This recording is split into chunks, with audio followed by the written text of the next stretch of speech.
Adventure 6 in His Last Bow by Sir Arthur Conan Doyle. Adventure 6. The Disappearance of Lady Frances Carfax. "But why Turkish?" asked Mr. Sherlock Holmes, gazing fixedly at my boots. I was reclining in a cane-backed chair at the moment, and my protruded feet had attracted his ever-active attention. "English," I answered in some surprise. "I got them at Latimer's in Oxford Street." Holmes smiled with an expression of weary patience. "The Bath," he said. "The Bath! Why the relaxing and expensive Turkish rather than the invigorating home-made article?" "Because for the last few days I've been feeling rheumatic and old. A Turkish bath is what we call an alterative in medicine, a fresh starting point, a cleanser of the system. By the way, Holmes," I added, "I've no doubt the connection between my boots and a Turkish bath is a perfectly self-evident one to a logical mind, and yet I should be obliged to you if you would indicate it." "The train of reasoning is not very obscure, Watson," said Holmes with a mischievous twinkle. "It belongs to the same elementary class of deduction which I should illustrate if I were to ask you who shared your cab in your drive this morning."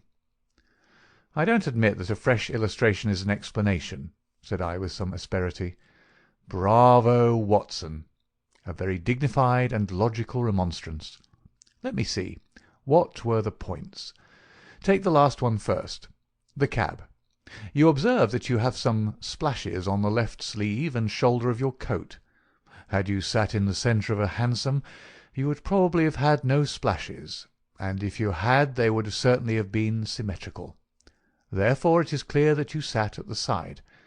Therefore it is equally clear that you had a companion." "That is very evident." "Absurdly commonplace, is it not?" "But the boots and the bath?" "Equally childish. You are in the habit of doing up your boots in a certain way. I see them on this occasion fastened with an elaborate double bow, which is not your usual method of tying them. You have therefore had them off. Who has tied them? A bootmaker? Or the boy at the bath? It is unlikely that it is the bootmaker, since your boots are nearly new. Well, what remains? The bath. Absurd, is it not? But for all that, the Turkish bath has served a purpose." "Well, what is that?" "You say that you have had it because you need a change. Let me suggest that you take one. How would Lausanne do, my dear Watson? First-class tickets and all expenses paid on a princely scale." "Splendid, but why?" Holmes leaned back in his arm-chair and took his note-book from his pocket. "One of the most dangerous classes in the world," said he, "is the drifting and friendless woman. She is the most harmless and often the most useful of mortals. But she is the inevitable inciter of crime in others. She is helpless, she is migratory. She has sufficient means to take her from country to country, and from hotel to hotel. She is lost, as often as not, in a maze of obscure pensions and boarding-houses. She is a stray chicken in a world of foxes. Where she is gobbled up she is hardly missed. I much fear that some evil has come to the Lady Frances Carfax." I was relieved at this sudden descent from the general to the particular. Holmes consulted his notes. "Lady Frances," he continued, "is the sole survivor of the direct family of the late Earl of Rufton. The estates went, as you may remember, in the male line. She was left with limited means, but with some very remarkable old Spanish jewellery of silver and curiously cut diamonds, to which she was fondly attached. Too attached, for she refused to leave them with her banker, and always carried them about with her. A rather pathetic figure, the Lady Frances. A beautiful woman, still in fresh middle age, and yet, by a strange change, the last derelict of what only 20 years ago was a goodly fleet." "What has happened to her, then?" "Ah, what has happened to the Lady Frances? Is she alive or dead? There is our problem. She is a lady of precise habits, and for 4 years it has been her invariable custom to write every second week to Miss Daubeny, her old governess, who has long retired and lives in Camberwell. It is this Miss Daubeny who has consulted me. Nearly 5 weeks have passed without a word. The last letter was from the Hotel National at Lausanne. Lady Frances seems to have left there and given no address. The family are anxious, and as they are exceedingly wealthy, no sum will be spared if we can clear the matter up. Is Miss Daubeny the only source of information? Surely she had other correspondents. There is one correspondent who is a sure draw, Watson. That is the bank. Single ladies must live, and their passbooks are compressed diaries. She banks at Sylvester's. I have glanced over her account. The last cheque but one paid her bill at Lausanne, but it was a large one, and probably left her with cash in hand. Only one cheque has been drawn since. To whom and where? To Miss Marie Devine. There is nothing to show where the cheque was drawn. It was cashed at the Crédit Lyonnais at Montpellier less than 3 weeks ago. The sum was £50. And who is Miss Marie Devine? That also I have been able to discover. Miss Marie Devine was the maid of Lady Frances Carfax. Why she should have paid her this cheque we have not yet determined. I have no doubt, however, that your researches will soon clear the matter up. My researches? Hence the health-giving expedition to Lausanne. You know that I cannot possibly leave London while old Abrahams is in such mortal terror of his life. Besides, on general principles it is best that I should not leave the country. Scotland Yard feels lonely without me, and it causes an unhealthy excitement among the criminal classes. Go then, my dear Watson, and if my humble counsel can ever be valued at so extravagant a rate as 2d a word, it waits your disposal night and day at the end of the continental wire. 2 days later found me at the Hotel National at Lausanne, where I received every courtesy at the hands of Monsieur Mose, the well-known manager. Lady Frances, as he informed me, had stayed there for several weeks. She had been much liked by all who met her. Her age was not more than 40. She was still handsome, and bore every sign of having in her youth been a very lovely woman. Monsieur Mose knew nothing of any valuable jewellery, but it had been remarked by the servants that the heavy trunk in the lady's bedroom was always scrupulously locked. Marie Devine, the maid, was as popular as her mistress. She was actually engaged to one of the head waiters in the hotel, and there was no difficulty in getting her address.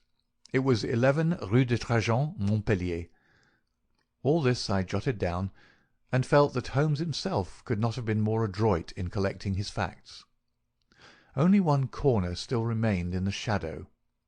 No light which I possessed could clear up the cause for the lady's sudden departure. She was very happy at Lausanne. There was every reason to believe that she intended to remain for the season in her luxurious rooms overlooking the lake. And yet she had left at a single day's notice, which involved her in the useless payment of a week's rent. Only Jules Vibart, the lover of the maid, had any suggestion to offer. He connected the sudden departure with the visit to the hotel a day or two before of a tall, dark, bearded man. "Un sauvage, un véritable sauvage," cried Jules Vibart. The man had rooms somewhere in the town. He had been seen talking earnestly to Madame on the promenade by the lake. Then he had called. She had refused to see him. He was English, but of his name there was no record. Madame had left the place immediately afterwards. Jules Vibart, and what was more of importance, Jules Vibart's sweetheart, thought that this call and the departure were cause and effect. Only one thing Jules would not discuss. That was the reason why Marie had left her mistress. Of that he could or would say nothing. If I wished to know, I must go to Montpellier and ask her. So ended the first chapter of my inquiry. The second was devoted to the place which Lady Frances Carfax had sought when she left Lausanne. Concerning this there had been some secrecy, which confirmed the idea that she'd gone with the intention of throwing someone off her track. Otherwise, why should not her luggage have been openly labelled for Baden? Both she and it reached the Rhenish Spa by some circuitous route. This much I gathered from the manager of Cook's local office. So to Baden I went, after dispatching to Holmes an account of all my proceedings, and receiving in reply a telegram of half-humorous commendation. At Baden the track was not difficult to follow. Lady Frances had stayed at the Englischer Hof for a fortnight. While there she had made the acquaintance of a Dr. Schlesinger and his wife, a missionary from South America. Like most lonely ladies, Lady Frances found her comfort and occupation in religion. Dr. Schlesinger's remarkable personality, his whole-hearted devotion, and the fact that he was recovering from a disease contracted in the exercise of his apostolic duties affected her deeply. She had helped Mrs. Schlesinger in the nursing of the convalescent saint. He spent his day, as the manager described it to me, upon a lounge chair on the veranda, with an attendant lady upon either side of him. He was preparing a map of the Holy Land, with special reference to the kingdom of the Midianites, upon which he is writing a monograph. Finally, having improved much in health, he and his wife had returned to London, and Lady Frances had started thither in their company. This was just 3 weeks before, and the manager had heard nothing since. As to the maid, Marie, she had gone off some days beforehand in floods of tears, after informing the other maids that she was leaving service forever. Dr. Schlesinger had paid the bill of the whole party before his departure. "By the way," said the landlord in conclusion, "you are not the only friend of Lady Frances Carfax who is inquiring after her just now. Only a week or so ago we had a man here upon the same errand." "Did he give a name?" I asked. "None, but he was an Englishman, though of an unusual type." "A savage?" said I, linking my facts after the fashion of my illustrious friend. "Exactly. That describes him very well. He is a bulky, bearded, sunburned fellow, who looks as if he would be more at home in a farmer's inn than in a fashionable hotel. A hard, fierce man, I should think, and one whom I should be sorry to offend." Already the mystery began to define itself, as figures grow clearer with the lifting of a fog. Here was this good and pious lady pursued from place to place by a sinister and unrelenting figure. She feared him, or she would not have fled from Lausanne. He had still followed. Sooner or later he would overtake her. Had he already overtaken her? Was that the secret of her continued silence? Could the good people who were her companions not screen her from his violence or his blackmail? What horrible purpose, what deep design, lay behind this long pursuit? There was the problem which I had to resolve. To Holmes I wrote, showing how rapidly and surely I had got down to the roots of the matter. In reply I had a telegram, asking for a description of Dr. Schlesinger's left ear. Holmes's ideas of humour are strange, and occasionally offensive, so I took no notice of his ill-timed jest. Indeed, I had already reached Montpellier in my pursuit of the maid Marie before his message came. I had no difficulty in finding the ex-servant, and in learning all that she could tell me. She was a devoted creature, who had only left her mistress because she was sure that she was in good hands, and because her own approaching marriage made a separation inevitable in any case. Her mistress had, as she confessed with distress, shown some irritability of temper towards her during their stay in Baden, and had even questioned her once as if she had suspicions of her honesty, and this had made the parting easier than it would otherwise have been. Lady Frances had given her £50 as a wedding present. Like me, Marie viewed with deep distrust the stranger who had driven her mistress from Lausanne. With her own eyes she had seen him seize the lady's wrist with great violence on the public promenade by the lake. He was a fierce and terrible man. She believed that it was out of dread of him that Lady Frances had accepted the escort of the Schlesingers to London. She had never spoken to Marie about it, but many little signs had convinced the maid that her mistress lived in a state of continual nervous apprehension. So far she had got in her narrative, when suddenly she sprang from her chair, and her face was convulsed with surprise and fear. "See!" she cried, "the miscreant follows still! There is the very man of whom I speak!" Through the open sitting-room window I saw a huge, swarthy man with a bristling black beard walking slowly down the centre of the street and staring eagerly at the numbers of the houses. It was clear that, like myself, he was on the track of the maid. Acting upon the impulse of the moment, I rushed out and accosted him. "You're an Englishman," I said. "What if I am?" he asked with a most villainous scowl. "May I ask what your name is?" "No, you may not," said he with decision. The situation was awkward, but the most direct way is often the best. "Where is the Lady Frances Carfax?" I asked. He stared at me with amazement. "What have you done with her? Why have you pursued her? I insist upon an answer," said I. The fellow gave a bellow of anger and sprang upon me like a tiger. I've held my own in many a struggle, but the man had a grip of iron and the fury of a fiend. His hand was on my throat, and my senses were nearly gone before an unshaven French ouvrier in a blue blouse darted out from a cabaret opposite with a cudgel in his hand and struck my assailant a sharp crack over the forearm, which made him leave go his hold. He stood for an instant fuming with rage, and uncertain whether he should not renew his attack. Then, with a snarl of anger, he left me and entered the cottage from which I had just come. I turned to thank my preserver, who stood beside me in the roadway. "Well, Watson," said he, "a very pretty hash you've made of it. I rather think you'd better come back with me to London by the night express." An hour afterwards, Sherlock Holmes, in his usual garb and style, was seated in my private room at the hotel.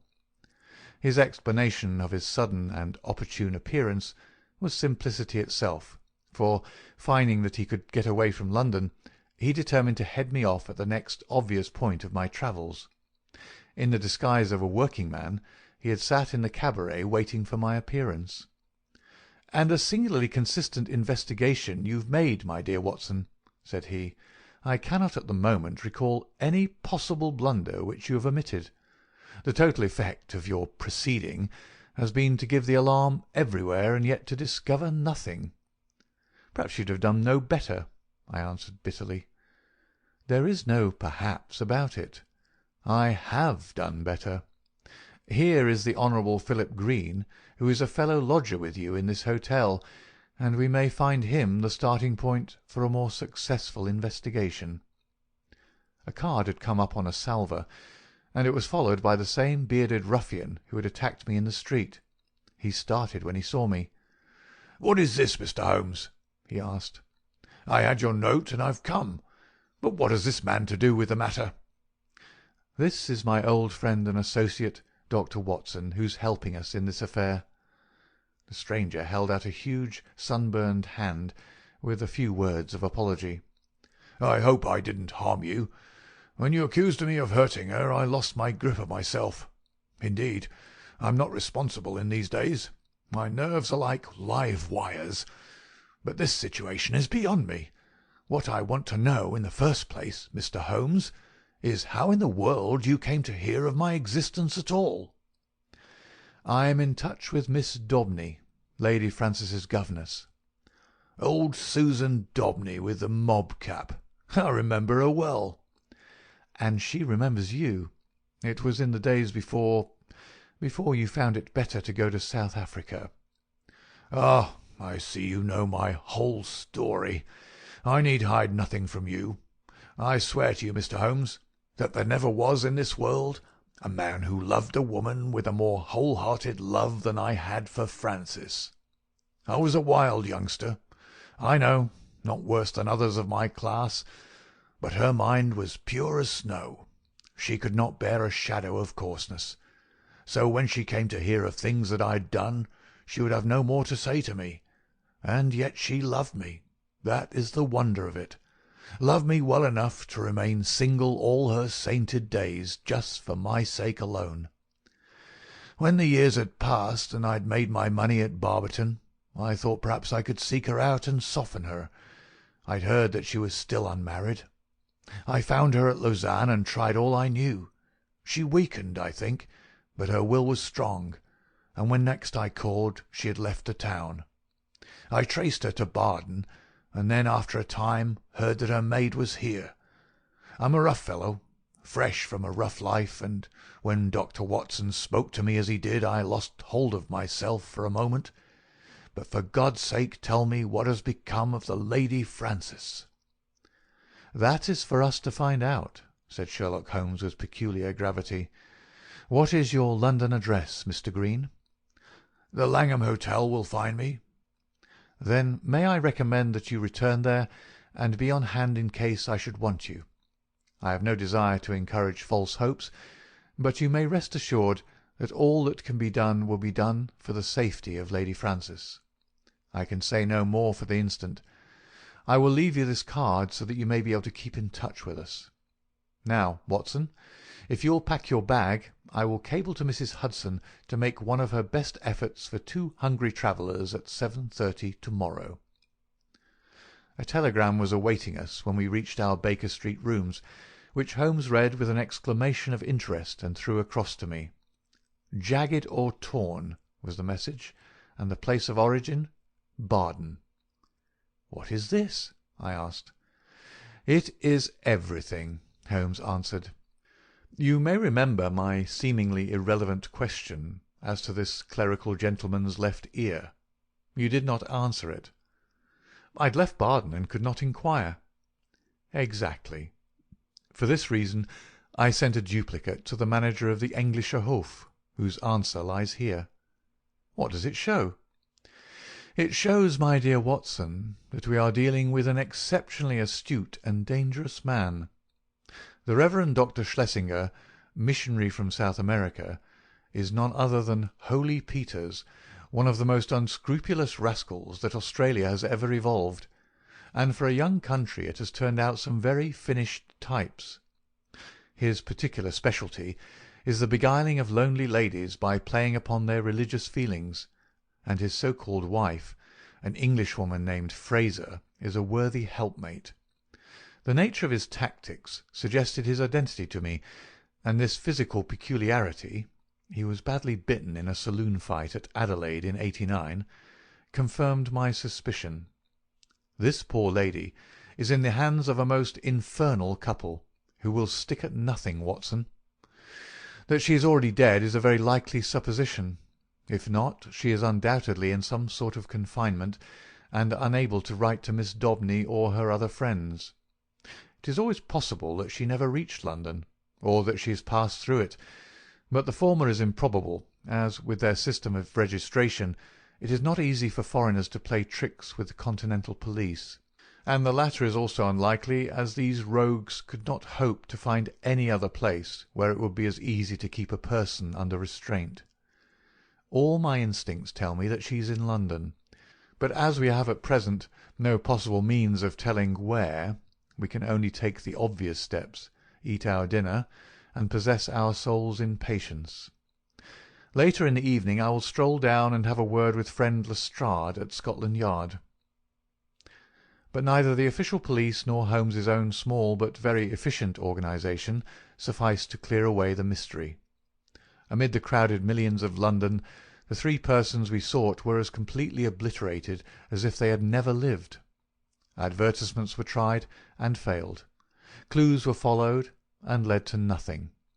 Every criminal resort which Schlesinger might frequent was drawn in vain. His old associates were watched, but they kept clear of him. And then suddenly, after a week of helpless suspense, there came a flash of light. A silver and brilliant pendant of old Spanish design had been pawned at Bovington's, in Westminster Road. The pawner was a large, clean-shaven man of clerical appearance. His name and address were demonstrably false.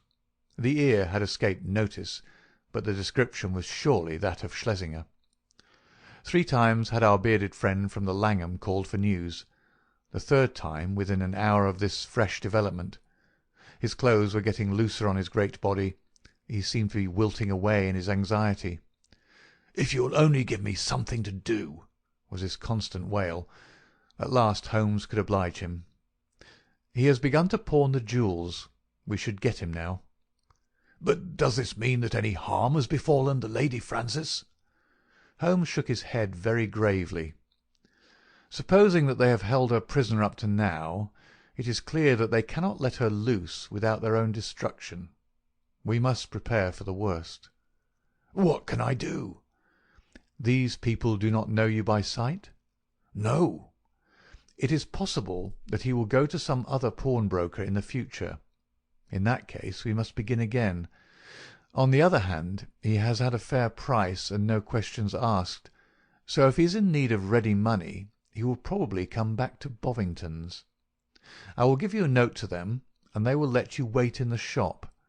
If the fellow comes you will follow him home, but no indiscretion, and above all no violence. I put you on your honour that you will take no step without my knowledge and consent." For 2 days the Honourable Philip Green, he was, I may mention, the son of the famous admiral of that name who commanded the Sea of Azov fleet in the Crimean War, brought us no news. On the evening of the 3rd he rushed into our sitting-room, pale, trembling, with every muscle of his powerful frame quivering with excitement. "We have him! We have him!" he cried. He was incoherent in his agitation. Holmes soothed him with a few words and thrust him into an armchair. "Come now, give us the order of events," said he. "She came only an hour ago. It was the wife this time, but the pendant she brought was the fellow of the other. She is a tall, pale woman with ferret eyes." "That is the lady," said Holmes. "She left the office, and I followed her. She walked up the Kennington Road, and I kept behind her. Presently she went into a shop. Mr. Holmes, it was an undertaker's." My companion started. "Well?" he asked in that vibrant voice which told of the fiery soul behind the cold grey face. "She was talking to the woman behind the counter. I enters as well. 'It is late,' I heard her say, or words to that effect. The woman was excusing herself. 'It should be there before now,' she answered. 'It took longer, being out of the ordinary.' They both stopped and looked at me. So I asked some questions and then left the shop." "You did excellently well. What happened next?" "The woman came out, but I had hid myself in a doorway. Her suspicions had been aroused, I think, for she looked round her. Then she called a cab and got in. I was lucky enough to get another, and so to follow her. She got down at last at No. 36 Pulteney Square, Brixton. I drove past, left my cab at the corner of the square, and watched the house." "Did you see anyone?" "The windows were all in darkness, save one on the lower floor. The blind was down, and I could not see in. I was standing there wondering what I should do next, when a covered van drove up with 2 men in it. They descended, took something out of the van, and carried it up the steps to the hall door. Mr. Holmes, it was a coffin." "Ah!" "For an instant I was on the point of rushing in. The door had been opened to admit the men and their burden. It was the woman who'd opened it. But as I stood there she caught a glimpse of me, and I think she recognized me. I saw her start, and she hastily closed the door. I remembered my promise to you, and here I am." "You have done excellent work," said Holmes, scribbling a few words upon a half-sheet of paper. "We can do nothing legal without a warrant, and you can serve the cause best by taking this note down to the authorities and getting one. There may be some difficulty, but I should think that the sale of the jewellery should be sufficient. Lestrade will see to all details." "But they may murder her in the meanwhile. What could the coffin mean, and for whom could it be but for her?" "We will do all that we can, Mr. Green. Not a moment will be lost. Leave it in our hands. Now, Watson," he added as our client hurried away, "he will set the regular forces on the move. We are, as usual, the irregulars, and we must take our own line of action. The situation strikes me as so desperate that the most extreme measures are justified. Not a moment is to be lost in getting to Pulteney Square. "Let us try to reconstruct the situation," said he as we drove swiftly past the Houses of Parliament and over Westminster Bridge. "These villains have coaxed this unhappy lady to London, after first alienating her from her faithful maid. If she has written any letters they have been intercepted. Through some confederate they have engaged a furnished house. Once inside it, they have made her a prisoner, and they have become possessed of the valuable jewellery which had been their object from the first. Already they have begun to sell part of it, which seems safe enough to them, since they have no reason to think that anyone is interested in the lady's fate. When she is released she will of course denounce them. Therefore she must not be released. But they cannot keep her under lock and key forever, so murder is their only solution. That seems clear. Now we will take another line of reasoning. When you follow two separate chains of thought, Watson, you will find some point of intersection which should approximate to the truth. We will start now not from the lady but from the coffin and argue backward. That incident proves, I fear, beyond all doubt, that the lady is dead. It points also to an orthodox burial with proper accompaniment of medical certificate and official sanction. Had the lady been obviously murdered, they would have buried her in a hole in the back garden. But here all is open and regular. What does this mean? Surely that they have done her to death in some way which has deceived the doctor and simulated a natural end. Poisoning, perhaps. And yet how strange that they should ever let a doctor approach her, unless he were a confederate, which is hardly a credible proposition. Could they have forged a medical certificate? Dangerous, Watson, very dangerous. No, I hardly see them doing that. Pull up, cabby. This is evidently the undertaker's, for we have just passed the pawnbroker's. Would you go in, Watson? Your appearance inspires confidence. Ask what hour the Pulteney Square funeral takes place tomorrow. The woman in the shop answered me without hesitation that it was to be at 8 o'clock in the morning. You see, Watson, no mystery, everything above board. In some way the legal forms have undoubtedly been complied with, and they think that they have little to fear. Well, there's nothing for it now but a direct frontal attack. Are you armed? My stick. Well, well, we shall be strong enough. Thrice is he armed who hath his quarrel just.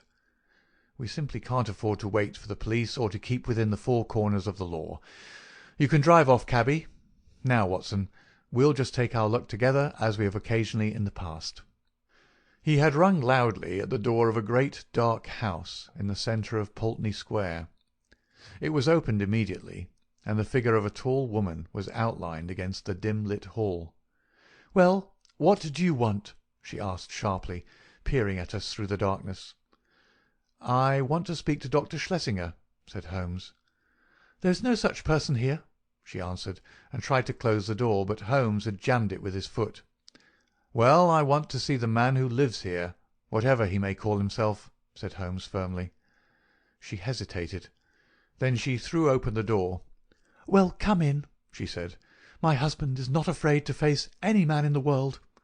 She closed the door behind us and showed us into a sitting-room on the right side of the hall, turning up the gas as she left us. "Mr. Peters will be with you in an instant," she said. Her words were literally true, for we had hardly time to look round the dusty and moth-eaten apartment in which we found ourselves before the door opened and a big, clean-shaven, bald-headed man stepped lightly into the room.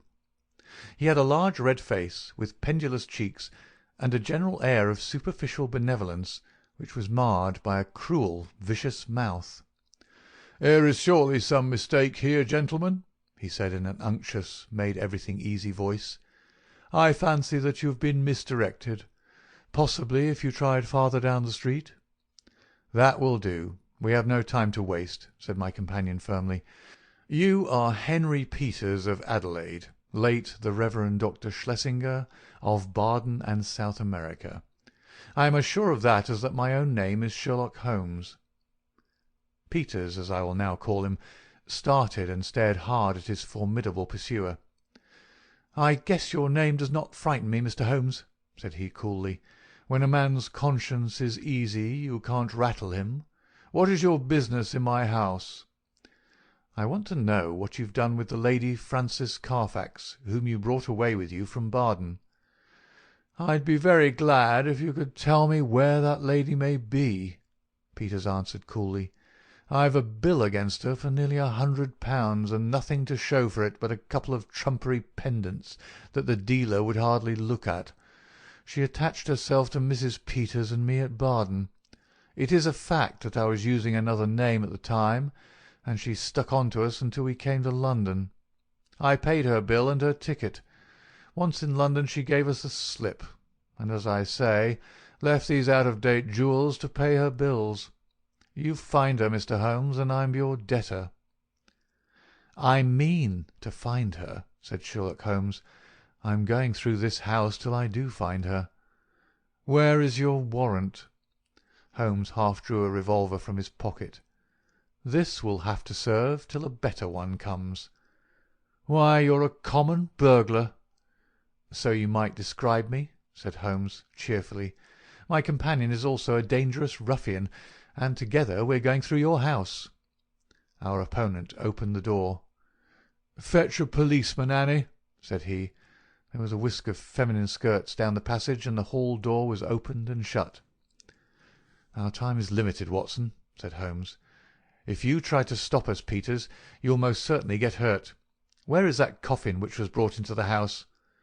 "What do you want with the coffin? It is in use. There is a body in it." "I must see the body." "Never with my consent." "Then without it." With a quick movement, Holmes pushed the fellow to one side and passed into the hall. A door half open stood immediately before us. We entered. It was the dining-room. On the table, under a half-lit chandelier, the coffin was lying. Holmes turned up the gas and raised the lid. Deep down in the recesses of the coffin lay an emaciated figure. The glare from the lights above beat down upon an aged and withered face. By no possible process of cruelty, starvation, or disease could this worn-out wreck be the still beautiful Lady Frances. Holmes's face showed his amazement, and also his relief. "Thank God," he muttered. "It's someone else." "Ah, you've blundered badly for once, Mr. Sherlock Holmes," said Peters, who had followed us into the room. "Who is the dead woman?" "Well, if you really must know, she is an old nurse of my wife's, Rose Spender by name, whom we found in the Brixton Workhouse Infirmary. We brought her round here, called in Dr. Horsam of 13 Furbank Villas, mind you take the address, Mr. Holmes, and had her carefully tended, as Christian folk should. On the third day she died. Certificate says senile decay, but that's only the doctor's opinion, and of course you know better. We ordered her funeral to be carried out by Stimson and Co. of the Kennington Road, who will bury her at 8 o'clock tomorrow morning. Can you pick any hole in that, Mr. Holmes? You've made a silly blunder, and you may as well own up to it. I'd give something for a photograph of your gaping, staring face when you pulled aside that lid expecting to see the Lady Frances Carfax, and only found a poor old woman of 90. Holmes's expression was as impassive as ever under the jeers of his antagonist, but his clenched hands betrayed his acute annoyance. "I am going through your house," said he. "Are you, though?" cried Peters, as a woman's voice and heavy steps sounded in the passage. "We'll soon see about that. This way, officers, if you please. These men have forced their way into my house, and I cannot get rid of them. Help me to put them out." A sergeant and a constable stood in the doorway. Holmes drew his card from his case. "This is my name and address. This is my friend, Dr. Watson." "Bless you, sir, we know you very well," said the sergeant. "But you can't stay here without a warrant." "Of course not. I quite understand that." "Arrest him!" cried Peters. "We know where to lay our hands on this gentleman if he's wanted," said the sergeant majestically. "But you'll have to go, Mr. Holmes." "Yes, Watson, we shall have to go." A minute later we were in the street once more. Holmes was as cool as ever, but I was hot with anger and humiliation. The sergeant had followed us. "Sorry, Mr. Holmes, but that's the law." "Exactly, Sergeant. You could not do otherwise." "I expect there was good reason for your presence there. If there's anything I can do—" "It's a missing lady, Sergeant, and we think she is in that house. I expect a warrant presently." "Then I'll keep my eye on the parties, Mr. Holmes. If anything comes along, I'll surely let you know." It was only 9 o'clock, and we were off full cry upon the trail at once. First we drove to Brixton Workhouse Infirmary, where we found that it was indeed the truth that a charitable couple had called some days before, that they had claimed an imbecile old woman as a former servant, and that they had obtained permission to take her away with them. No surprise was expressed at the news that she had since died. The doctor was our next goal. He'd been called in, had found the woman dying of pure senility, had actually seen her pass away, and had signed the certificate in due form. "I assure you that everything was perfectly normal, and that there was no room for foul play in the matter," said he. Nothing in the house had struck him as suspicious, save that for people of their class it was remarkable that they should have no servant. So far and no further went the doctor. Finally we found our way to Scotland Yard. There had been difficulties of procedure in regard to the warrant. Some delay was inevitable. The magistrate's signature might not be obtained until next morning. If Holmes would call about 9, he could go down with Lestrade and see it acted upon. So ended the day, save that near midnight our friend the sergeant called to say that he had seen flickering lights here and there in the windows of the great dark house, but that no one had left it and none had entered. We could but pray for patience and wait for the morrow. Sherlock Holmes was too irritable for conversation and too restless for sleep. I left him smoking hard, with his heavy dark brows knotted together and his long nervous fingers tapping upon the arms of his chair, as he turned over in his mind every possible solution of the mystery. Several times in the course of the night I heard him prowling about the house. Finally, just after I had been called in the morning, he rushed into my room. He was in his dressing-gown, but his pale, hollow-eyed face told me that his night had been a sleepless one. "What time was the funeral?" "8, was it not?" he asked eagerly. "Well, it is 7:20 now. Good heavens, Watson, what has become of any brains that God has given me? Quick, man, quick! It's life or death. 100 chances on death to 1 on life. I'll never forgive myself, never, if we're too late." 5 minutes had not passed before we were flying in a hansom down Baker Street.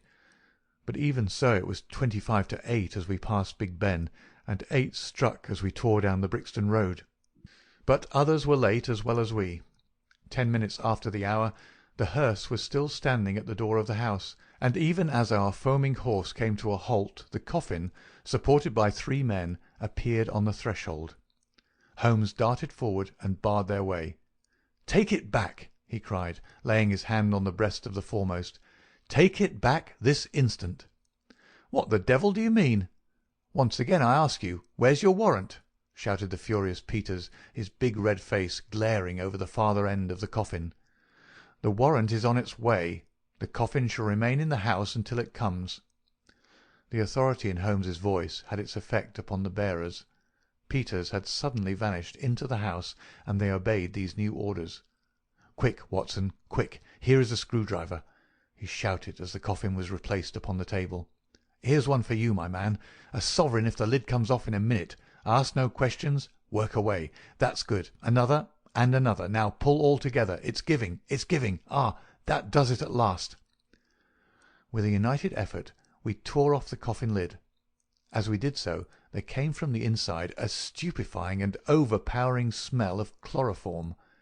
A body lay within, its head all wreathed in cotton wool, which had been soaked in the narcotic. Holmes plucked it off and disclosed the statuesque face of a handsome and spiritual woman of middle age. In an instant he had passed his arm round the figure and raised her to a sitting position. "Is she gone, Watson? Is there a spark left? Surely we're not too late?" For half an hour it seemed that we were. What with actual suffocation, and what with the poisonous fumes of the chloroform, the Lady Frances seemed to have passed the last point of recall, and then, at last, with artificial respiration, with injected ether, and with every device that science could suggest, some flutter of life, some quiver of the eyelids, some dimming of a mirror spoke of the slowly returning life. A cab had driven up, and Holmes, parting the blind, looked out at it. "Here is Lestrade with his warrant," said he. "He will find that his birds have flown, and here," he added, as a heavy step hurried along the passage, "is someone who has a better right to nurse this lady than we have. Good morning, Mr. Green. I think that the sooner we can move the Lady Frances the better. Meanwhile the funeral may proceed, and the poor old woman who still lies in that coffin may go to her last resting-place alone." "Should you care to add the case to your annals, my dear Watson?" said Holmes that evening. "It can only be as an example of that temporary eclipse to which even the best balanced mind may be exposed. Such slips are common to all mortals, and the greatest is he who can recognize and repair them. To this modified credit I may, perhaps, make some claim. My night was haunted by the thought that somewhere a clue, a strange sentence, a curious observation had come under my notice and had been too easily dismissed. Then suddenly, in the grey of the morning, the words came back to me. It was the remark of the undertaker's wife, as reported by Philip Green. She had said, "It should be there before now. It took longer, being out of the ordinary." It was the coffin of which she spoke. It had been out of the ordinary. That could only mean that it had been made to some special measurement. But why? Why? Then in an instant I remembered the deep sides and the little wasted figure at the bottom. Why so large a coffin for so small a body? To leave room for another body.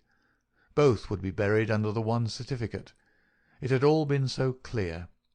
If only my own sight had not been dimmed. At 8 the Lady Frances would be buried. Our one chance was to stop the coffin before it left the house. It was a desperate chance that we might find her alive, but it was a chance, as the result showed. These people had never, to my knowledge, done a murder. They might shrink from actual violence at the last. They could bury her with no sign of how she met her end, and even if she were exhumed, there was a chance for them. I hoped that such considerations might prevail with them. You can reconstruct the scene well enough. You saw the horrible den upstairs, where the poor lady had been kept so long. They rushed in and overpowered her with their chloroform, carried her down, poured more into the coffin to insure against her waking, and then screwed down the lid. A clever device, Watson. It is new to me in the annals of crime. If our ex-missionary friends escape the clutches of Lestrade, I shall expect to hear of some brilliant incidents in their future career. End of Adventure 6.